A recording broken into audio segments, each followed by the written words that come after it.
Somebody just need to take their foot off the gas. I said somebody just need to take their foot off the gas. Come on, let him have his way. I feel it in you. You just need to go ahead and let him have his way. He wants to touch you. He wants to minister to you. He wants to show you that he still loves you. He wants to show you that he's still God. He wants to show you he's still in control. Amen. He's still in control. Doesn't matter what is happening in your life. He's still in control this morning.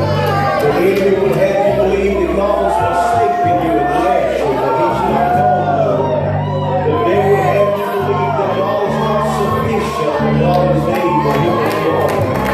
The devil will have you believe that God is not still on his throne. Amen. That he's still on his throne this morning.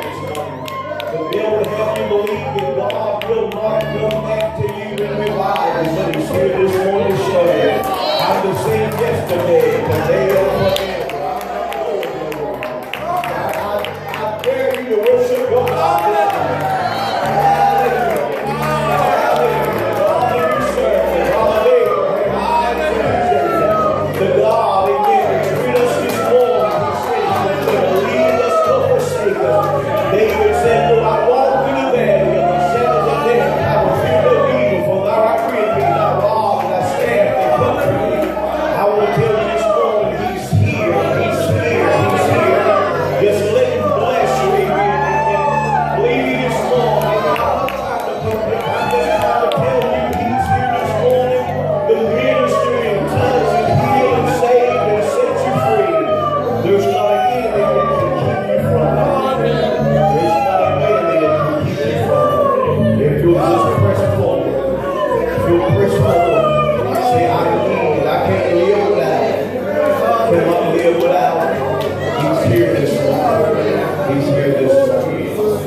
Just cast off the and let God just blow. That church. Amen. Believe me, I'm not in a rush this morning. Not in a rush. I'm one of them, amen. I don't want to get the cart before the horse. I know it takes the Holy Spirit. Jesus said in Matthew, man shall not live by bread alone, but by every word that proceeds out the mouth of God. So my wife, amen, just on the other day, I said, if I can just hear him speak, I can make it. Amen. I live, amen, by what he tells me. That's all I have. It's a word from him. Go with us to the book of Esther. Esther chapter 3, verses 8 and 9. I want to thank you for being in the house of the Lord. Amen. For you that didn't obey God, amen. Don't take too many whippings to get it. Amen. I want to tell you, go all the way with him. The book of Esther, amen, chapter 3, verses 8 and 9. Good to have all of you in the house of the Lord. Amen. Amen. How many knows, amen, it takes that anointing to make it? Some of you young Christians, amen, every time you can get in his presence, you need to take a bath.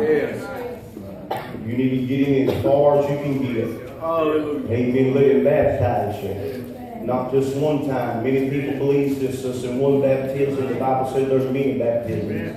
Amen. You need to be baptized in his presence. If you don't, just say amen. Verse 8, it says this. And who? Haman. Who? Haman. Haman said unto the king who? Ahasuerus. There is a certain people scattered abroad and what? Dispersed among the people in all the who? Province of the kingdom. And there was laws are diverse from all people. Neither kept they the king's law. Therefore it is not for the king's what? Profit to suffer them. Verse 9. If it please the king, let it be written that there may be destroyed. That they may be destroyed. And I will pay 10,000 shekels of silver to the hands of those that have charge of this business, to bring it unto the king's treasure. I want to preach on a thought, hidden agendas. Hidden agendas. Just for a little while, tell your neighbor there's some hidden agendas in this house. Won't sound like much, but tell your neighbor again, there's some hidden agendas in this house. Need you help me pray this morning? God will continue doing what He's already doing, moving. We cannot make it without Him. Heavenly Father, we come before you. We thank you this morning for your anointing, your power. I pray, Lord, that if I be a manservant, Lord, if you'll just put me on like a coat. We're in this house for a few minutes, God. Speak mighty to your people. I thank you for your word. I thank you, God, that your word has already gone out and will not return back void, but it accomplishes what you sent it to do. Thank you for every person here. Have your way in this house. Minister to those that ain't here this morning that are sick in their body. I pray, God, that you raise them up for your glory. In Jesus' name we pray. And you say amen. Before you be seated, shake somebody's hand and tell them the hidden agendas.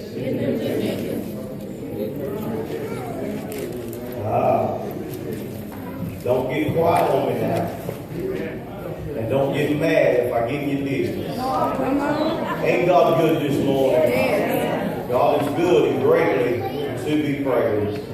Well, most of us, amen, that are Bible readers, we know, amen, the writer here of Esther. Amen. We know, amen, the story, most of us, amen, but we must understand, amen, behind closed doors, there's always a hidden agenda. On top of that, amen, there's a lot of people that come to church, amen, and while they sit in church, in their mind, they got hidden agendas right in front of them. The thing that we must understand, amen, the way God has laid out His Word, and when you read His Word, He always opens people up where you can see who they really are.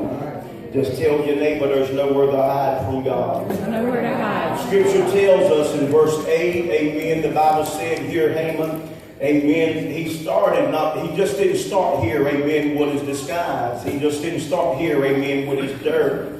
Amen. He gets mad at a man by the name of Mordecai. Mordecai was a man, amen, that loved the Lord.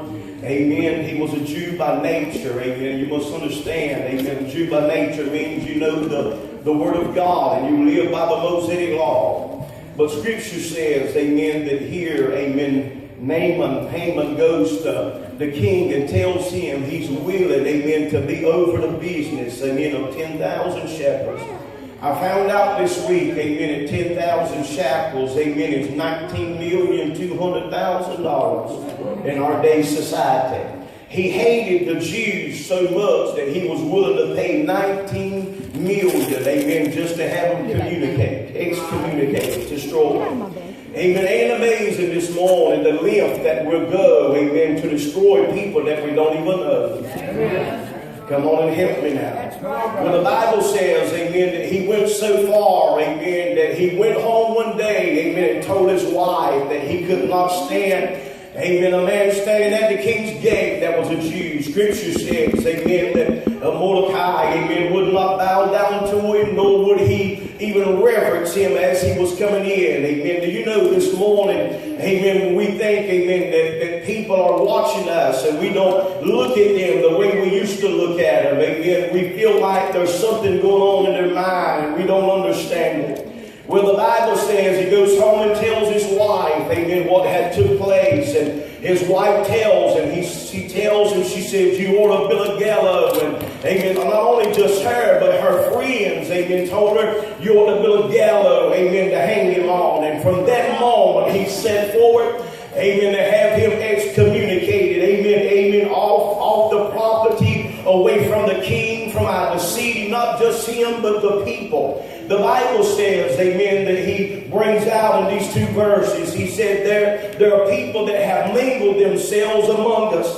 They are diverse. They don't even keep the laws. Amen. I can bring this in this morning to the United States. You know, they're doing everything they can, amen, to take the Word of God out of everything. Amen. Not just in our public school systems, amen, but, amen, in everything we do in our law enforcement, all the way down, amen, to, amen, our children, amen. What are you saying, preacher? The Bible said the Jews had, amen, mingled among them, and the Bible said this man hated them with a passion. We must understand this morning, his mind was not on the things of God. His mind was on the things, amen, of destroying the Jews. Amen. You've got to look at the picture. The Bible said that when he comes back to the king had been up all night long, and he had been pacing the floor because Mordecai had told the king, amen, somebody was going to kill him. And the Bible says when he makes the light of it, he finds out it to be the truth.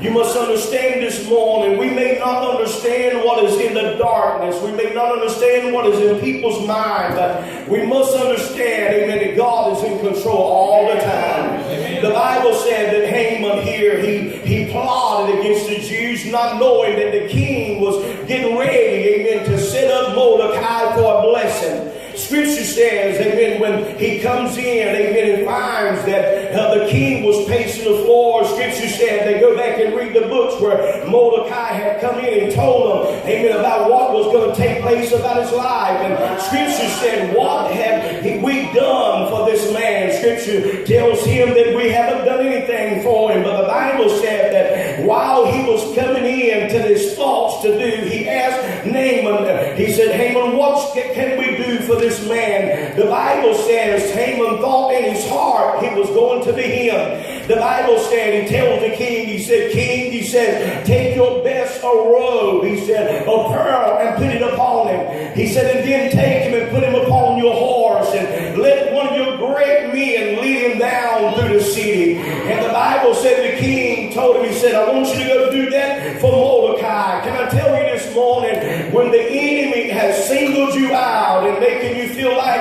you'll never arrive and get back to the place you need to be, the Bible said he had some hidden agendas thinking he was getting ready to kill the Jews. He was getting ready to excommunicate them out. But the Bible said that, amen, after he takes the horse and leads into the city, the Bible said he goes back and tells his wife what he just got done doing. The Bible said, and here's, amen, what I like about it. The Bible said that his wife tells him, he said, if you are going to fall before him, you're going to not just fall, but you're going to consistently fall before him, amen, so far until the Bible said if Mordecai is a descendant of the Jews, in other words, if he is the seed, amen, of the Jews, you cannot return it. You cannot, amen, bring it back. And the Bible said that, amen, after he began to build, amen, all of his truths, thinking that he had everything in order to excommunicate the Jews, in his mind, he had it all together. Can I tell you this morning, friend, if God is on your side, amen, there's nobody can excommunicate you out. The Bible said, amen, he had his hidden agenda. He didn't go tell the king what he was going to do. He didn't tell nobody. Only person he told was his family. His family said, go on and do it. Amen. Listen, you must understand this morning, one thing about God's people, it's better not to put your hands on and keep your mouth.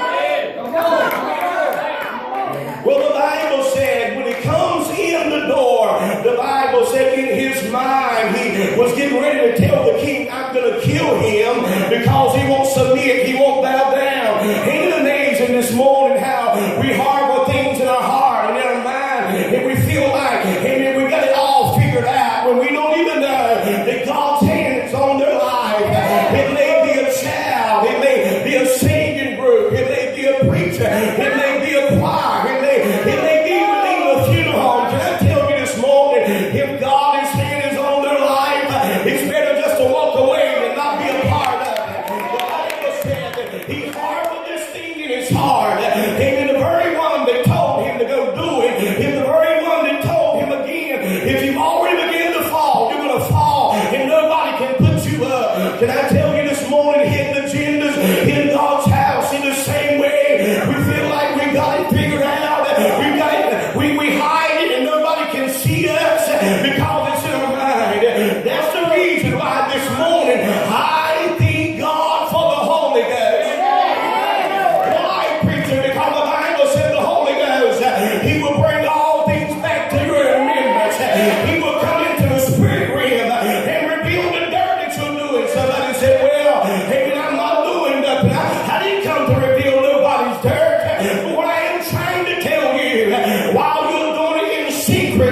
If you're not careful, God will expose you for what you're doing. What I'm trying to tell you, as soon as he comes in, the Bible said he had it in his heart to tell the king. But the king told him, he said, go do it for Mordecai. Put him on the horse. Let him put my clothes on. Can I tell the body of Christ this morning, hidden agendas on your workplace, hidden agendas even in your family, hidden agendas with people that hate you that you never knew them before. The Bible said he's trying to hide it, but you can't hide sin. You can't get away from sin. Sin will walk you down. The Bible said, amen, that he began to go home and tell his wife. After he tells her one story, the king comes back and tells her, said, listen, what I want you to do, amen, Haman, I want you to come and go with me, amen, to the banquet. Esther has prepared a banquet just for me and for you, nobody else. Ain't it amazing how God has set you up? Stay with me here. It's amazing how you all along you think, amen, Sister Cheryl brought this out. All along you thought, amen, you was in a good place. You thought that you was hidden and nobody knew it. But you must understand, God sees everything. He knows everything. And the Bible said, amen, it tells him, he said, listen, she don't want nobody but me and you going to this banquet. And the Bible said he goes home with his chest stuck out and amen, tells his wife, listen, ain't nobody but me and him. But you must understand, you better be careful with your gloating. You better be careful with your boasting. You better be careful. I love Facebook, but I hate Facebook too. We put all our dirt on Facebook. We try to promote ourselves to make us look like we're somebody when we ain't nothing. Come on. I don't know who I come to help, but I cannot tell you. You can put your dirt in the street if you want to, and you can hide it in your heart. But I will tell you, the same knife that you're trying to stick in me, the God I serve, he'll stick it back in you. He has in God's house. It ain't just in one house, it's in every church. All we think we got it all worked out. But I come out to tell you, amen, you may come to church looking like you're a sheep. Amen, but the Spirit of the God that I serve, he knows you're just a wolf in sheep clothing. I come to preach this morning. Amen, we may have hidden agendas. We may not tell you, but God knows the spirit of man. You may say, preacher, how do you know? Well, let me tell you. I had a dream Thursday night. I slept all night, thank God, but I fought all night. Come on. Amen. I fought all night with people that had knives that was long, and people had little box cutters. There was 30 different people that attacked me with knives. I took them knives and put in my back pocket and cut them up and took their knife. I cut them up and I took their knife. Boy, I gotta preach this. You must understand there are people that has hidden agendas and they act like you just gotta put up with their stuff and nobody had to deal with it. I want to tell you something. I am so glad that I have a relationship with Jehovah Jireh. I am so glad that he walks the corners of my house. He lives on the inside. With over 30 people that I wrestled, and I fought them and I cut them and I took their lives and I put them in a men's car, and I know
People, just because you got away right now, be careful. Tell your neighbor, just because you got away with it, and ain't got your hand in the cookie jar doesn't mean it ain't coming. Tell your neighbor you're going to pay for every dirt you done. Come on. Everything that you thought is coming home to you. Every word you said, all the bad things that you talked about is coming home to you. How you know Apostle Paul said, whatever man sow, that shall he also reap. I'm going to tell you, friend, they may crucify you. They may turn you upside down. They may even cast your name out as evil. But God reminded me, amen, in that dream Thursday night, amen, I slept for 12 hours. Amen, I slept a long time. But you know what God reminded me? In that dream, he said there wasn't one blade. Amen, cut your skin. I said, God, what is that? He said that is the sound of victory.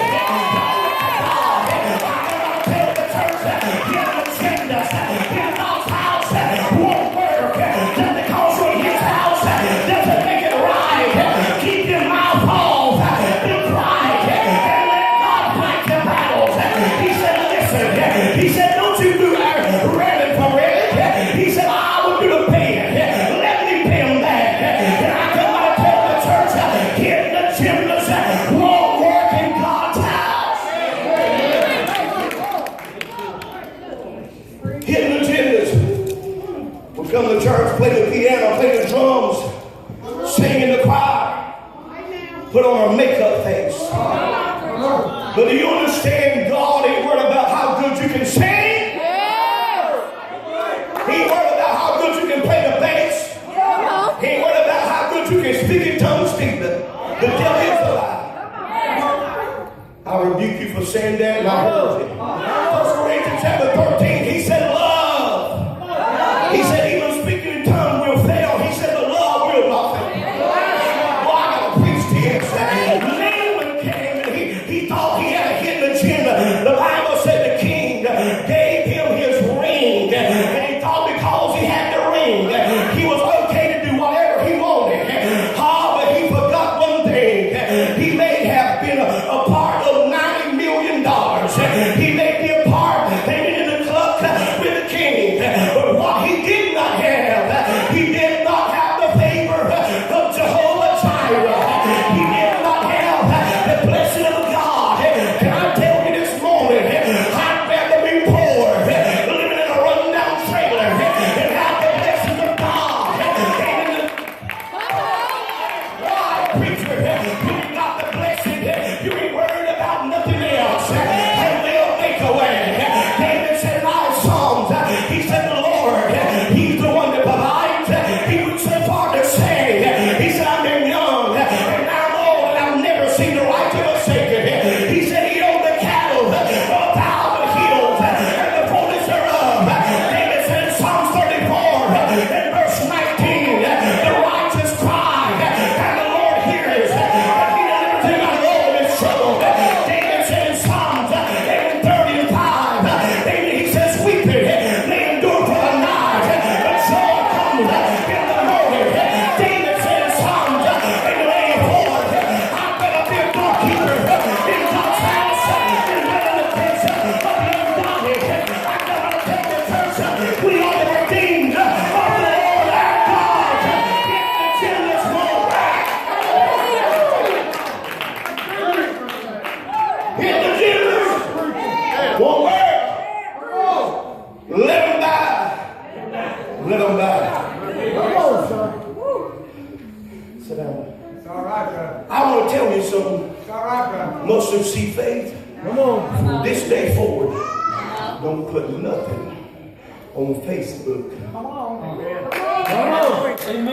Come on. Why, preacher? Let God build it. Come on. What has happened? The enemy in the secret closet Come on, brother. is saying, we ain't gonna make it. Come on.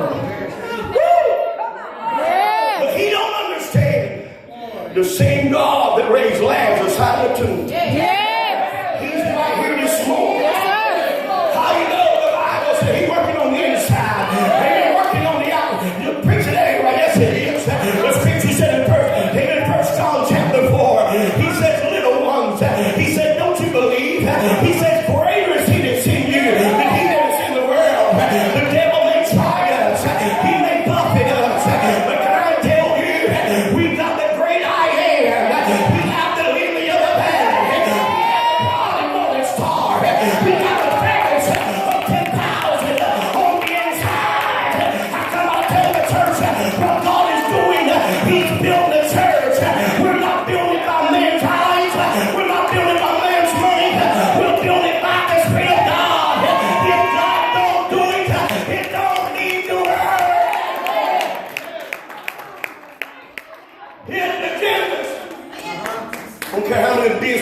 can pass out. Come on. Don't care how many times you go somewhere and cook up the schemes.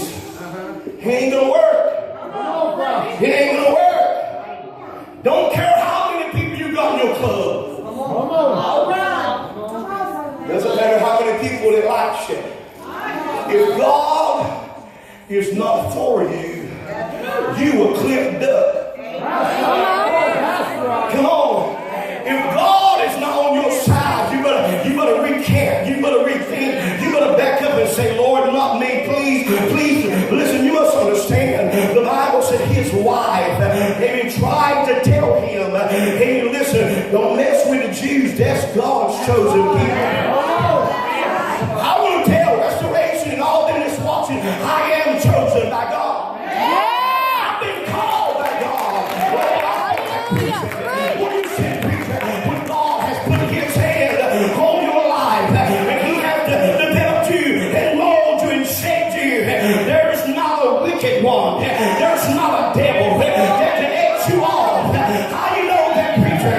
Because the Bible said, and I can wait upon the Lord. Shall renew their strength. They shall mount up with wings. And I tell the church, I'm waiting on it. I said, I'm waiting on it. I'm going to be refreshed. I'm going to be revived. I'm going to have the water. I cannot make it without the water of the word. He takes the water and it is broken in my life. I cannot live without the power of God.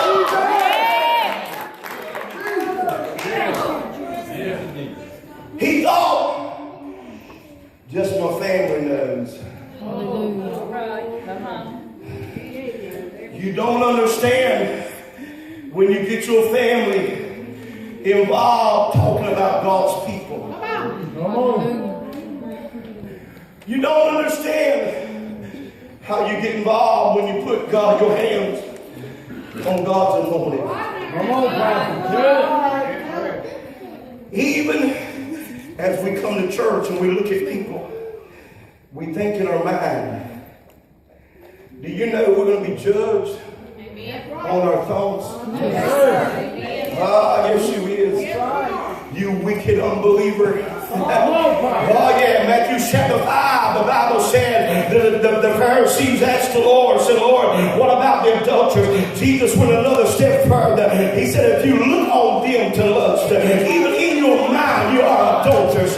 All right, Lord, I'm in the spirit realm. Just let me go. Let me set me up and turn me loose. That's all I need. What do you say, preacher? He had held it for so long. But the Bible said when he finally goes in, amen, and the Bible said Esther finally, amen, tells the king, and the king said, listen, Esther, whatever you want to have of my kingdom. She said, listen, I want my life to be spared and my family's life. You can keep your money. You can keep your land. I just want to live. That's the way I am. Only thing I want is my children to make eternity. Amen, make heaven their home. Only thing I want is a home on the other side. I'm not preaching for wealth or fame. I'm not preaching for money in my pocket. I'm not preaching for a nice car. I'm not preaching for a big house. I already got a big house. Come on and say amen. I can know preaching the Bible said, John said, he said, let not your heart be troubled. He believe in God, he won't send me. In my Father's house are many mansions. And if it was not so, I would tell you. I'm going to prepare a place for you. And when I come again, I receive you unto myself. Thomas said, where are you going? He said, I am the way. I am the truth. I am the life. And it said in John chapter 51, he said, abide in the vine. I cannot tell you. And listen, we are in the vine of the Lord Jesus Christ. Hidden agendas at God's house don't work. They X you out and think you'll never come back. Preached a message a couple weeks ago about Hagar. Preacher called, and when we came to the CDs to him, he was weeping, tears running down his face. He said, preacher, that was for me. People will reject you and say, they're nothing. In your own house. Let's let the technical. They will reject think you'll never amount to nothing. Didn't know that when you really got saved, you got born. Come on, prophet. You must understand, when we look at people, they look like they're the same. They may walk the same and they may talk the same. But God had to reach way below the bottom. And when God set you on that potter's wheel and began to mold you, how they look the same outside, all the inside, He's pulling out some stuff. And when I stand to preach, that's the reason my voice, it ain't just my voice, it's what I put on the inside. The Bible said that He told the disciples, He said, what goes into the mouth, it goes out of the body. He said, what's what comes out of the body.